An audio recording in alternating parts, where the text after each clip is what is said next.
আজকে থালের মধ্যে আমি জলখাবারটা বানাবো, তাই এই থালের মধ্যে আমি তেল মাখাই নেবো ভালো করে।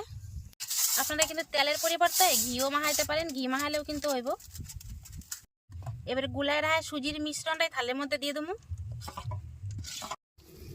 কড়াইয়ের জল ভালো মতনই গরম হয়ে গেছে। এবারে জলের মধ্যে একটা স্ট্যান্ড দিয়ে দেবো, তার উপরে দেবো সুজির মিশ্রণের এই থালটা। এবার উপর দিয়ে একটা থাল দিয়ে রেখে দেবো যাতে ভিতর থেকে বাষ্প না বাইরে যায়। উনানের আঁচটা বাড়ায় দিয়ে এখন 20-25 মিনিট ভালো মতো জাল করে নেবো। প্রায় 25 মিনিট হয়ে গেছে, সুজির মিশ্রণটা সিদ্ধ হইতে দিছি। আমি দেখো হয়েছে নাকি, উপর থেকে ঢাকনাটাকে সরাই দেবো। মনে তো হচ্ছে ভালো মতন হয়ে গেছে, তাও আমি একবার চেক করে দেখো এই ছুরিটা দিয়া। এই দেখেন ছুরির ডগা পুরোপুরি পরিষ্কার, তার মানে ভালো মতনই সিদ্ধ হয়ে গেছে।